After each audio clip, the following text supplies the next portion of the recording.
네, 검수진이 할 거는 이제 지문을 검수하는 거랑 이제 출제자를 괴롭히는 게 있습니다. 이제 하다 보니까 참가자들한테 고통을 주고 싶다는 생각이 강해져서 출제를 계속하게 되는 것 같습니다. 출제 리뷰를 위한 A2B 발표를 시작하도록 하겠습니다. 네, 먼저 목차는 BOJ 스택 사용법, 그 다음에 대회 관리자가 할 일, 문제 검수입니다. 먼저 BOJ 스택 사용법부터 보도록 하겠습니다. 네, BOJ 스택은 문제 등록 사이트로 깔끔한 UI를 가지고 있고, 그 다음에 무엇보다 한국어입니다. 권한이 있어야 문제를 만들고 세팅할 수 있습니다. 네, 다음은 폴리곤인데요. 코드포스 문제 등록 사이트로 세팅된 문제를 다운받아 옮길 수 있고, 문제들을 먼저 세팅할 때 사용합니다. 네, 그리고 언어가 영어지만 그럭저럭 알아들을만 하고 권한이 없어도 문제를 만들고 세팅할 수 있다는 장점이 있습니다. 그래서 먼저 문제를 만들 때는 폴리곤에다가 미리 만들어 두는 경우가 많습니다. 스택은 문제 목록으로 보도록 하겠습니다. 스택의 문제 목록 탭에 들어가면 각 문제의 상태를 확인할 수 있습니다. 만약 문제에서 각 상태가 설정되어 있지 않거나 이상이 있으면 빨간색으로 표시됩니다. 그리고 각 버튼을 눌러 해당 사항을 들어가서 수정할 수 있습니다. 여기서는 현재 예제 데이터, 데이터 검증 테스트가 있습니다. 네, 먼저 예제입니다.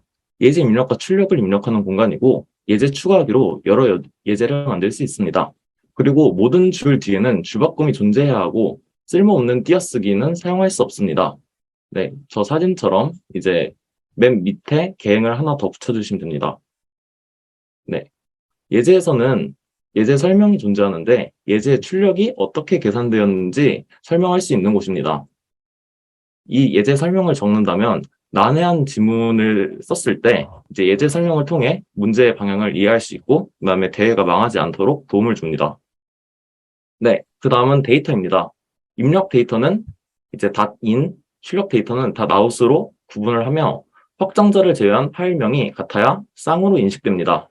네, 저기 사진을 보시면 rmax1이랑 rmax1 in, out이 둘 다 쌍으로 매치되어 있는 모습 볼 수 있습니다. 네, 데이터를 짤 때는 보통 30개 이상 데이터로 구성을 하며 이제 가장 필요한 것은 이제 입력값 맥스 데이터, 이제 TLE를 유도하기 위한 것, 그리고 입력값 민 데이터, 엣지 케이스를 유도하기 위한 것이 무조건 필수로 들어가야 하며 그다음에 데이터는 많으면 많을수록 좋습니다. 왜냐면 데이터가 적은 경우 랜덤 풀이가 통과할 수도 있기 때문인데요.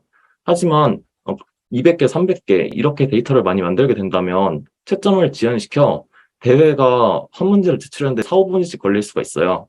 따라서 한 100개 정도의 데이터가 적당하다고 볼 수 있습니다.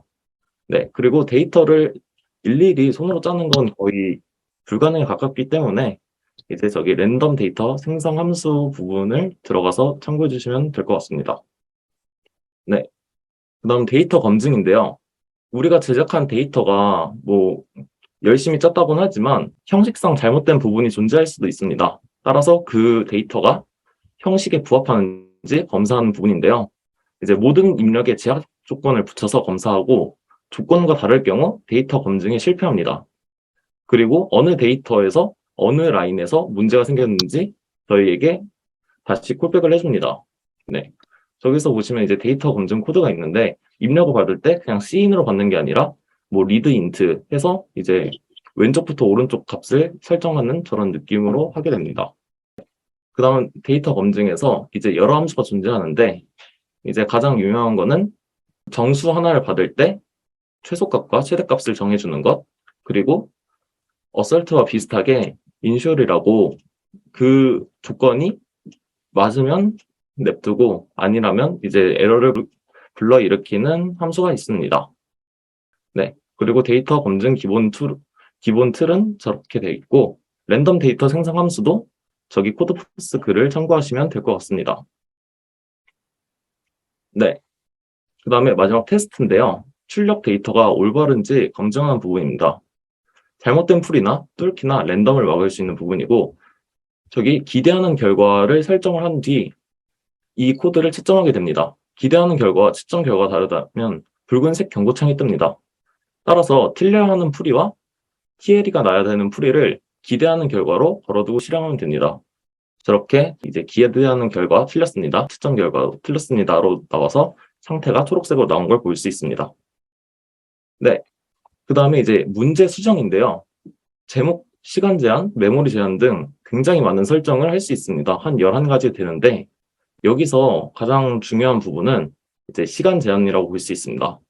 시간 제한은 문제가 특별한 의도가 없는 한 최소 1초에서 우리가 짠 정의 곱하기 2초를 줘야 합니다.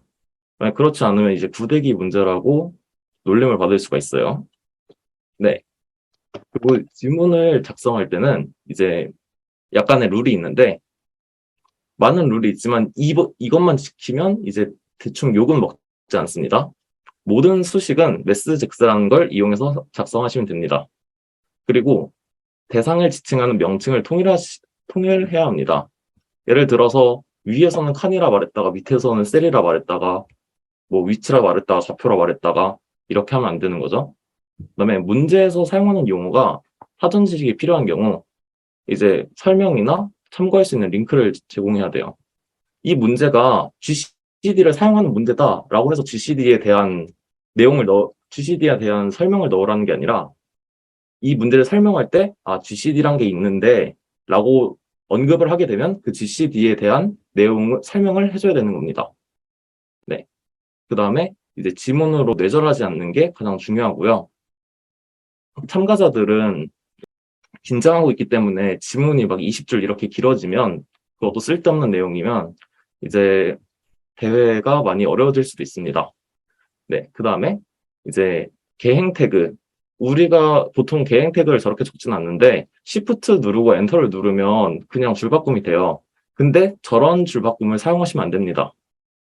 더 많은 지문 작성 규정은 저기 아래 링크를 참고해 주시면 될 것 같습니다.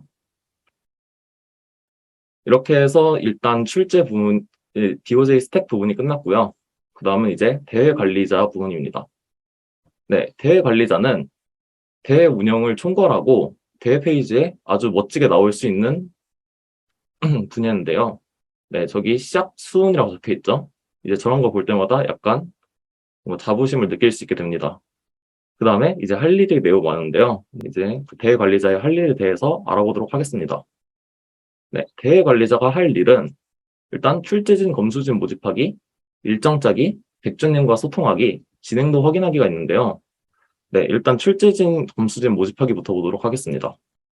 네, 보통 우리가 출제진을 구할 때는 지인에게 권해서 영입하는 경우가 매우 많습니다. 근데 이제 만약에 친구가 없거나 아니면 양질의 문제를 원한다면 태스크라는 것으로 구할 수 있습니다. 네. 콜포 태스크는 무엇이냐면 이제 문제를 먼저 공모받은 뒤 문제를 선정하는 방식입니다. 그러면 문제를 공모 안 받고 다른 사람들은 출제 어떻게 하는 거냐라고 하실 수 있는데 원래는 보통 출제자를 모은 다음에 그 출제자한테 너네가 문제를 빨리 만들어줘 하고 이제 약간 먼저 사람을 뽑은 다음에 문제를 짜내는 방식이라면 이거는 먼저 확정된 문제를 가진 뒤에 그다음에 그 문제를 가진 사람들을 부르는 방식입니다. 따라서 문제의 완성도와 대회 문제 난이도 균형이 전자에 비해서 우수할 수밖에 없겠죠. 하지만 이제 뽑히지 않은 문제는 다른 곳에 재탕되는 위험이 있습니다. 만약에 이제 내가 A 대회에 냈는데 A 대회에 떨어졌어요. 그럼 B 대회에 냈는데 그 A 대회 문제를 봤던 사람이 B 대회에 참가해서 그 문제를 풀어버릴 수도 있다는 거죠. 따라서 이런 위험 때문에 좀 더 양질의 문제를 안 내는 위험도 있긴 한데 그래도 이게 가장 좋은 방식인 것 같습니다. 네, 그리고 저렇게 여러 문제를 볼 수 있기 때문에 가장 최소한의 인원이 문제를 선정해야 합니다. 여러 인원이 보게 된다면 문제 유출이 더 심해지겠죠? 네. 그래서 이 콜포텔을 사용하는 대회는 네, 유명한 UCPC, 그 다음에 제가 쓰는 SUAPC가 있습니다. 네. 대회 관리자, 그 다음에 이제 검수진 모집 부분은요. 검수진은 출제진보다 훨씬 실력이 있어야 됩니다. 왜냐면 출제는 아이디어로만 승부를 볼 수 있지만 검수는 정말 문제를 완성시키는 작업이기 때문인데요. 따라서 검수진은 100준에 9인 글을 올려서 이제 구하게 됩니다. 그래서 검수진 모집에 필요한 내용은 대회 설명, 문항수, 검수비, 마감일, 검수 자격, 지원 링크 이렇게 적어서 올리시면 웬만하면 욕은 먹지 않을 수 있습니다. 이제 가장 귀찮은 부분인데요. 대회 관리자 일정 부분입니다. 대회는 아무리 못해도 사주를 잡고 해야 됩니다. 왜냐면 문제 선정은 뭐 콜포테나 다른 걸 통해서 이제 문제가 빨리빨리 나왔다 해도 문제를 세팅하는데 최소 1주, 문제를 검수하는데 2주, 그 다음에 대회를 픽스하는데 1주가 걸립니다. 따라서 일단 최소한 4주는 잡고 진행하셔야 됩니다. 네. 그 다음에 또 해야 될 것이 백주님과 소통하기인데요. 그럼 백주님과 아래의 내용을 소통을 해야 합니다. 대회 개최 메일 보내기, 문제 세부 설정 요청하기, 그 다음에 대회 픽스하기. 네, 저기 백준 대회 개최 규정을 확인하셔서 일단 백준님과의 어떤 소통을 해야 되는지 거기서 더 많이 확인해 보실 수 있는데, 먼저 메일 보내기 부분은 이제 저 링크에도 나와 있듯이 백준님과의 대회를 요청할 때 저 목록에 대한 답을 다 적어서 백준님께 보내드려야 합니다. 그 다음에 이제 백준님과 소통하기 위해서 세부 설정인데요. 백준님께 메일을 보내면 저기서 슬랙으로 초대를 해주십니다. 그럼 이제 슬랙으로 요청을 하게 될 것들은 언어별 기본 추가 시간이 아닌 언어별 시간을 설정해야 될 때, 원래 계획과 대회 문제 수가 변동이 생길 때인데요. 보통 우리가 언어별 기본 추가 시간은 막 파이썬은 곱하기 3 플러스 2초 이렇게 주는 게 이제 기본인데, 만약에 파이썬을 그렇게 많이 주고 싶지 않고 뭐 2초만 주고 싶다. 그럴 경우에는 이제 백주님께 직접 연락을 해야 됩니다. 그 다음에 이제 대문제수의 변동이 생길 때는 이제 이건 스택 권한 문제이기 때문에 이것도 백주님께 직접 요청을 드려야 됩니다. 이제 대회 마감 부분인데요. 대회 개최, 제가 아까 전에 이제 일정을 정할 때 대회 픽스 1주가 걸린다 했어요. 그래서 대회 픽스가 왜 1주나 걸리지? 라고 하실 수 있는데, 대회 개최 일주일 전까지는 문제 제목, 스택 번호, 대회 문제 번호, 출제진, 검수진을 솔브닥 슬랙으로 전달을 드려야 됩니다. 네. 그래서 이 마감 시간을 지키기 위해서 이제 픽스하는데 일주일이 걸리는 겁니다. 그래서 시간이 아주 살짝 지나도 봐주시긴 하는데, 이제 그러면 그러다가 대회가 터지면 이제 그건 순전히 본인 잘못이기 때문에 최대한 일정을 맞추는 게 좋겠죠. 네. 그리고 마감 규정은 아까 링크에서 더 확인하실 수 있습니다. 네. 그 다음에 대회 관리자, 마지막 진행도 부분인데요. 대회 관리자는 각 문제의 진행도를 파악하고 있어야 합니다. 그래야 이제 진행도가 낮은 문제들은 이제 빨리 채찍질해서 꽉 채워놔야죠. 그래서 문서를 만들어서 출제자들이 적도록 하면 됩니다. 그래서 여기서 체크해야 될 부분들은 이제 정의, 데이터, 지문, 그 다음에 이제 해설이 필요하다면 해설, 그 다음에 이제 검수, 이렇게 이 부분으로 나눠서 체크를 하시면 될 것 같습니다. 검수진도 유사한 문서로 관리를 하는데요. 이제 어떤 사람이 어떤 문제를 검수했는지 저렇게 체크박스로 해두면 나중에 저희가 대회 픽스를 할 때 백준님께 메일을 보내야 된다고 했었죠. 근데 그때 검수진을 그냥 보내는 게 아니라 이 문제는 A 문제는 누가 검수했고 B 문제는 누가 검수했고 이렇게 보내야 되기 때문에 이렇게 누가 어떤 문제를 검수했는지 체크박스로 관리를 하면 이제 나중에 더 편해집니다.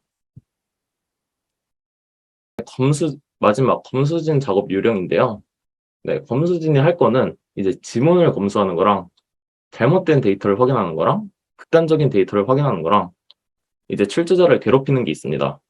먼저 지문과 잘못된 데이터를 검수하는 건데요.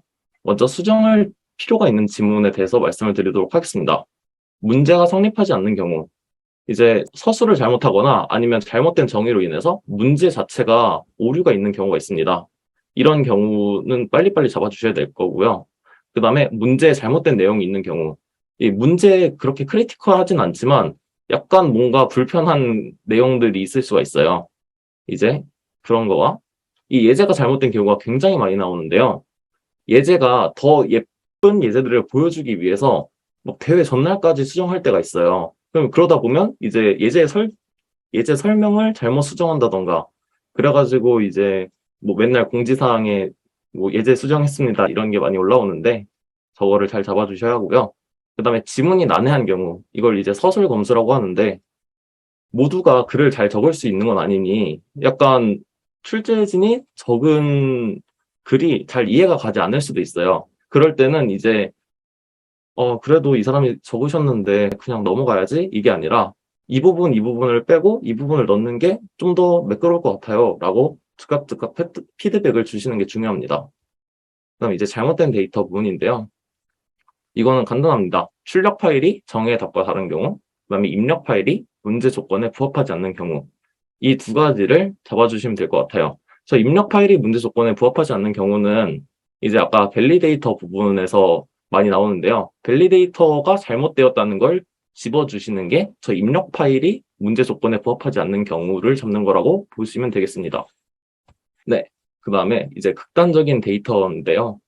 네. 극단적인 데이터는 아까 데이터 때도 말씀드렸다시피 이제 민, 맥스 데이터가 존재하는지, 그리고 모두 다 같은 값으로 구성된 데이터가 존재하는지, 오름차순, 내림차순 데이터가 존재하는지, 이제 이런 것들은 뭔가 분할 상환법 할 때 많이 나오는데요. 누가 봐도 분할 상환법인 줄 알았는데 알고 보니까 뭐 오름차순 아니면 내림차순일 때 뭐 n제곱이다 이런 문제들도 있기 때문입니다. 그 다음에 만약에 트리인 경우에는 이제 차수가 n-1인 트리, 이제 하나의 모든 자손들이 연결되어 있는 트리, 아니면 이제 완전 일자로 쭉 펴져 있는 트리, 뭐 이런 것들이 존재하는지 확인을 하시면 될 것 같습니다. 네. 그래서 이 데이터들을 확인할 때 검수진이 데이터를 만드는 게 아닙니다. 이 데이터가 없는 것 같아요 라고 알려주면 출제진이 그 데이터를 만들어 오는 게 이제 가장 이상적인 방법입니다. 그 다음에 이제 마지막은 출제자 괴롭히기인데요. 이제 가장 중요한 거, 일단 정의는 무조건 짜셔야 되고요. 그 다음에 틀려야 되는데 맞는 솔루션. 뭐 예를 들어서 시간초가 나야 되는데 맞는다. 아니면 이거 뭐 엣지 케이스가 있다. 이런 솔루션 하나 내셔야 되고, 그 다음에 가지치기한 나이브 솔루션. 얘도 무조건 짜야 합니다. 왜냐면 참가자분들이 이제 내가 생각한 건 n제곱이네? 그러면 이건 시간 복잡도 때문에 안 돌겠다 하고 이제 포기하시는 게 아니라 n제곱인데 이거 잘하면 뚫을 것 같은데? 라고 생각하시는 분이 더 많아요. 대회에서는. 따라서 잘 깎으면 되겠는데 부분을 맡아서 이거를 통과하지 못하게 막는 게 중요합니다. 그 다음에 이제 n초간 랜덤을 돌리는 솔루션. 이 솔루션은 뭐냐면 보통 답이 yes나 no 아니면 0이나 1이 나오는 문제나 아니면 뭐 어떠한 값의 최대를 구하시오 이런 문제는 답이 높게 나오기 어려운 문제일 가능성이 높습니다. 답이 여러 개일 가능성이 적은데 만약에 타임 리밋이 2초라면 막 1.9초 동안 랜덤을 돌리고 그 중에서 맞는 답을 보내는 경우가 많아요. 근데 이 랜덤이 이제 확률에 결정되는 거다 보니까 이제 랜덤 확률이 몇 퍼센트 정도 되는 것 같아요 라고 알려주시면 더 좋긴 합니다. 네. 그래서 검수자가 출제자를 괴롭힐수록 데이터가 보강되고 더 좋은 문제가 만들어질 수 있습니다. 근시일 내 출제 계획이 있으시냐고 저한테 여쭤봤는데 네, 저는 이제 아까 제 소개에 있듯 그 신촌 대회에서 이번에도 대회 관리자랑 출제를 맡게 되었습니다. 이제 가장 좋아하는 출제 문제가 궁금해요라고 하셨는데 뭐 이렇게 이런 것도 얘기해도 되는지 모르겠지만 저는 이제 홍익 투어리스트라는 제가 만든 문제가 가장 좋았던 것 같습니다. 네. 대회 배지 출시는 기준이 있나요? 라고 물어보셨는데 이 중요한 부분을 제가 체크하지 못했네요. 이 대회 배지 출시는 대회 개최를 백주님께 허락을 받았을 때 이제 시프트님께 배지 초안이나 아니면 스케치 같은 걸 같이 동봉해서 보내면 이제 시프트님이 배지와 배경을 이제 어떤 기준으로 할 건지 여쭤봅니다. 이제 그럴 때 이제 기준과 대충 스케치 그런 것들을 같이 보내시면 됩니다. 어떻게 문제 출제를 시작하게 되었는지 궁금하다고 하셨는데요. 문제 출제는 사실 이제 저의 경우는 먼저 문제에 제 이름이 나오고 싶어서 시작을 하게 됐어요. 그래서 문제를 첫 출제한 문제를 보면 이제 뭐 제 이름이 나와 있고 이제 그랬는데 이제 하다 보니까 이제 참가자들한테 고통을 주고 싶다는 생각이 강해져서 이제 출제를 계속 하게 되는 것 같습니다. 네. 그 다음에 저세상 개발자님이 랜덤으로 맘 터주는 각각 대회도 있는데 돈이 나오는 기준이 뭘까요? 라고 하셨는데, 맘터는 그 곰곰컵 얘기하시는 것 같은데 출제진들 사비로 했습니다. PS 자체가 입문인 사람은 무엇부터 해야 되는지 여쭤보셨는데 PS 자체가 입문인 분은 사실 대회를 출제하시면 안 됩니다. 이 대회 최소 출제 기준이 첫 문제로 정해져 있는 만큼 이제 입문인 분은 시작을 하시면 안 될 것 같고 이제 이 PS라는 곳이 어떤 생태계를 가지고 있는지 먼저 알아보고 하는 게 저는 더 좋을 것 같습니다. 이제 문제를 풀면서 얻는 짬도 많으니까요. 문제 출제 쪽 직종에서 일하실 계획도 있으신가요? 라고 물어보셨는데, 네, 저는 지금 그 코딩 학원에서 그 문제 내고 있습니다. 저는, 근데 앞으로도 약간 그런 문제 내는 일을 하고 싶긴 합니다. 네. 혹시 문제 서술 잘하는 팁이 있을까요? 라고 하셨는데, 이제 문제 서술을 잘하는 거는 사실 제가 문제 서술을 잘 안 해도 되죠. 이제 문제 서술을 잘하는 검수진을 뽑으시면 됩니다. 문제를 잘 만드셔서. 출제 시 한별이 배경을 대회에서 쓰고 싶은데, 따로 시프트님께 요청 드릴 수 있나요? 라고 물어보셨는데, 네, 그것도 가능합니다. 그냥 시프트님한테 이제 메일을 보내실 때 약간 이런 구도의 뭐 어떤 스케치 정도를 보내주시고 이게 한별이 그림이었으면 좋겠어요. 라고 해주시면 시프트님이 그 하바나 723님한테 뭐 얘기를 해서 잘 되는 것 같습니다. 네, 이렇게 해서 이번 제 발표